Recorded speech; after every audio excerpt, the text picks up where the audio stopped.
దేవుడిచ్చిన సమయాన్ని వృధాగా పాడు చేస్తే సమయం తిరిగి రాదు. స్టెఫన్ గారు అర్థమవుతుందా? దేవుడిచ్చిన సమయాన్ని వృధాగా పాడు చేస్తే సమయం అలా తిరిగి వస్తుందా? అమ్మా తిరిగి వస్తుందా? నిన్న రోజు తిరిగి వస్తుందా? రాదు. అయ్యో అయ్యో నేను ఎత్తులో బాదుకున్నా తిరిగి రాదు. సమయం ఉండగానే దీపం ఉండగా నీళ్ళు చక్క పెట్టుకోవాలన్నట్టుగా సమయం ఉండగానే దేవుని పరిచయకుడుగా స్వామర్థన కలిగి ఉన్నాడు. ఎవరు? యోనా.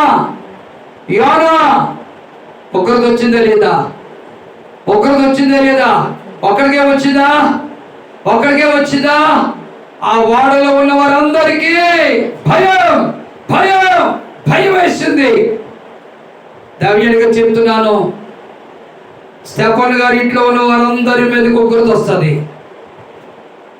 యోనా వలె సోమరుగా ఉంటే, యోనా వలె బద్ధకస్తుడిగా ఉంటే, యోనా వలె చేస్తానని చెప్పి చేయకూడగా ఉంటే వస్తుంది. రాకముందే ఈరోజు ఎందుకు హెచ్చరిక చేస్తున్నాడు? రాకముందే బైబిల్ పట్టుకొని బ్యాగ్ పట్టుకొని వెళ్ళు, గ్రామాలకి వెళ్ళు, పట్టణాలకి వెళ్ళు. నీకు ముందు ఆయన నడుస్తాడు. నువ్వు ఎక్కడికి వెళ్ళాలో నడిపిస్తాడు, ఏ ఇంటికి వెళ్ళాలో నడిపిస్తాడు. ఎక్కడే మాటలు చెప్పలేదా నీ నోటికి పొడగా ఉంచాడు. ఎందుకు పిరికి వాడు వలె వెనుకనే వేస్తున్నావు? ఎంతకాలం నువ్వు నేర్చుకుంటావు? నేను ఇక శిష్యుడిని శిష్యుడిని శిష్యుని అని సాకులు చెప్పకు. మోసే సాకులు చెప్పాడు. సాకులు చెబితే ఉగ్రత దిగి వచ్చింది. అలాంటి సాకులు చెప్పడం నేర్చుకోకు. ధైర్యంగా వెళ్ళు, ధైర్యంగా వెళ్ళు. దేవుడికి జ్ఞానాన్ని ఇచ్చాడు, దేవుడికి జ్ఞానాన్ని ఇచ్చాడు. ఏ కొరత లేకుండా సమృద్ధిని ఇచ్చాడు. ఇలాంటి సమృద్ధి లేని సేవకులు చాలా మంది ఉన్నారు. ఒక ఊరు వెళ్ళి సేవ చేయడానికి బైక్ లేని సేవకులు చాలా మంది ఉన్నారు. ఒక ఊరు వెళ్ళి పరిచయం చేయడానికి, ఇల్లు ఎత్తి కట్టి పరిచయం చేయడానికి డబ్బు లేని సేవకులు చాలా మంది ఉన్నారు. అలాంటి దరిద్రత నీకు ఇవ్వలేదు. దేవుడు గొప్ప ధన్యత ఇచ్చాడు. ఇదే లోకం అనుకుంటున్నావా? ఇదే స్థిరం అనుకుంటున్నావా? ఇదే శాశ్వతం అనుకుంటున్నావా? ఆయన రాక రాబోతుంది. యోనాను బట్టి ఆ వారిలో వారందరి మీద ఉగ్రత వచ్చింది. భయపడ్డారు. ఏం చేయాలి తెలియక ఇంట్లో ఆ గోడలను సరుకులని సముద్రంలో వేస్తున్నారు. మునిగిపోతామో చచ్చిపోతామో భయంతో అన్ని వేసినా కానీ అది మునిగిపోతూనే ఉంది. ఆస్తి నష్టమైపోయింది, ఐశ్వర్యం నష్టమైపోయింది. ఉన్న వ్యాపారము పదార్థాలన్నీ సముద్రంలో విసిరేశాడు. అయినా కానీ మునిగిపోతూనే ఉంది. ఆ నావికుడు వెతికాడు. చూస్తుంటే గొరక పెట్టి నిద్రపోతున్నాడు. సోమరితనానికి చూసినది, నిర్లక్ష్యానికి చూసినది, అవిశ్వాసానికి చూసినది, బతకత్వానికి చూసినది, దేవుని సేవ చేయకూడగా జీవించడానికి చూసినది. ఓ నిద్రపోతా, నీకేమి సంభవించింది? నువ్వు లేచి నీ దేవునికి ప్రార్థన చేయి. అప్పుడు బయటకు చూసాము, ఈ ముగ్గురితో నన్ను బట్టే వచ్చిందని ఒప్పుకున్నాడండి. ఒప్పుకునే అవకాశం ఇచ్చాడు యోనాకు. నీకు ఇస్తాడో ఎవడో తెలీదు. ఇది కృపాకాలం అనుకుంటున్నావేమో. ఆ కృపాకాలాన్ని బట్టి నువ్వు క్షేమంగా ఉన్నావు, ఎప్పటి వరకు సురక్షితంగా ఉన్నావు. కారణం ఏంటంటే నీ కొరకు ఎవరో విజ్ఞాపన చేస్తున్నారు, నీ కొరకు రోదన చేస్తున్నారు. ఒకరి రాకుండా కాపాడు ప్రభువా, కీడు తప్పించు ప్రభువా, శోధన తొలగించు ప్రభువా.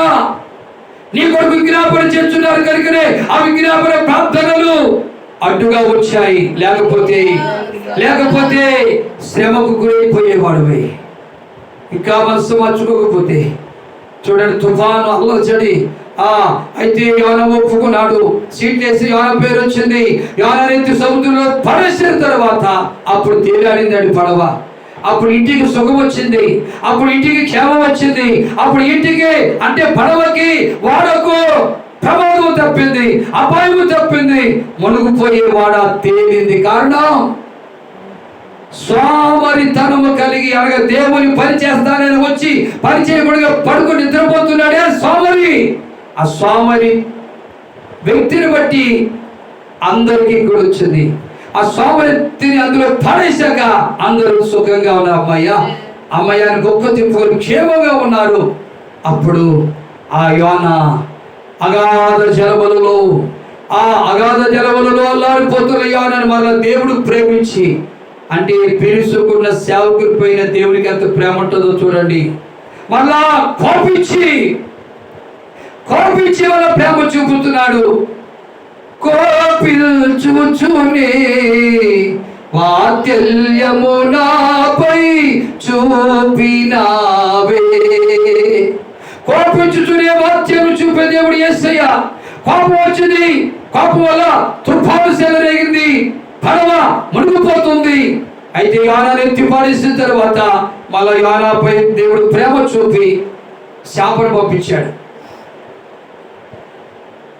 తిమింగలను పంపించాడు. చేప దేవుని మాట విందండి. చేప దేవుడు చెప్పిన పని చేసిందండి. ఈ మానవుడు చేయట్లేదండి దేవుడు చెప్పిన పని. ఎవరెవరు చెప్పిన పని చేస్తున్నారు, లోకస్తులు చెప్పిన పని చేస్తున్నారు, రాజకీయ నాయకులు చెప్పిన పని చేస్తున్నారు, ఇంట్లో చెప్పిన పని చేస్తున్నారు, కానీ దేవుడు చెప్పిన పని చేయట్లేదు.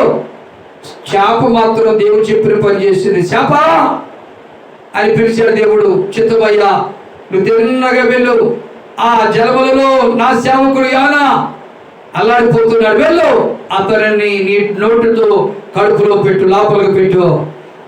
లోపల పెట్టిన తర్వాత అతన్ని నవలొద్దు, మింగొద్దు, మింగిన తర్వాత నవలొద్దు అని చెప్పాడు. ఆ యోనాను యోనా దగ్గరికి శాప వచ్చేసింది. నోరు తెరుచుకుంటూ వచ్చింది. నోటిలోకి యోనా వచ్చాడు, నోరు మోసింది. ఆ నోటిలో ఆ యోనా చేప కడుపులో ఏడ్చి ప్రార్థన చేయటం ప్రారంభించాడు. దేవుని స్తోత్రం, హల్లెలూయా. చేప కడుపులో యోనా ఏడ్చుకుంటూ ప్రార్థన చేశాడు. ఈ ఇల్లని చేప, ఈ ఇంటిలో, ఈ కడుపులో, ఈ గదిలో నువ్వు ఏడ్చుకుంటూ ప్రార్థన చేస్తే, యోనా ఏడ్చుకుంటూ చేప కడుపులో ప్రార్థన చేసిన తర్వాత యోనా స్వరములో, యోనా నోటిలో, యోనా మెదడులో దేవుని మాటలు ఉంచి పంపించిన తర్వాత 1,25,000 మందికి పైగా ఉన్న ప్రజలు ఏమయ్యారు? రక్షించబడ్డారు. నువ్వు సువార్త చెప్పకపోతే నినివే పట్టణ ప్రజలు ఏమైపోయేవాళ్ళు? ఉగ్రతకు గురైపోయేవాళ్ళు. పిలిపందుకున్న నీవు సువార్త చెప్పకపోతే ఎంతో మంది ఉగ్రతకు గురైపోతారు. ఉగ్రతకు గురైపోతున్న ప్రజల రక్తమును గురించి నిన్ను లెక్కడుగుతాడు. ఎస్కేలు నాకు బదులుగా నా నోటి మాటలు విని నాకు బదులుగా ఈ ప్రజలకు హెచ్చరిక చేయి. హెచ్చరిక చేసినప్పుడు దుర్మార్గుడు తన దుర్మార్గత వదలకుండా చచ్చిపోతే, తన దుర్మార్గతను బట్టి చచ్చిపోతే తన ఆత్మ గురించి నేను లెక్క అడగను. నువ్వు హెచ్చరిక చేయనందువలన ఆ దుర్మార్గుడితో ఉండి చచ్చిపోయినా ఆ దుర్మార్గుడు ఆత్మ గురించి నేను లెక్క అడుగుతాను. ఎవడుతాడట? లెక్క అడుగుతాడు. మరి ఇప్పుడు ఏం చెప్తాం మనం? ఏం చెప్పగలుగుతాం మనం? ఎన్ని సంవత్సరాలు? ఈ రాత్రి పరిశుద్ధాత్మదేవుడు మాట్లాడుతున్నాడు కనుక దైవజనుడిగా చెప్తున్నాను. యేసు ప్రభు దగ్గరకు వచ్చి ఈ గదిలో ఈ రాణిగారి తోట ప్రజల కోసం కన్నీరు కచ్చి ఒక ప్రవక్తగా నువ్వు మారాలి, ఒక సేవకుడిగా నువ్వు మారాలి, ఒక విజ్ఞాపనకర్తగా నువ్వు మారాలి. ఇంకా టైం ఉంది ఎంతకాలం సోమర్తనానికి గురి అవుతావు? యోనా తన తప్పు ఒప్పుకోకపోతే యోనా బ్రతుకేమైందో తెలుసా? ఈ రాత్రి నువ్వు చేస్తున్నది తప్పు కాదనుకుంటున్నావేమో. నీ తప్పును పరీక్షించి శిక్ష విధించేవాడు యేసయ్య.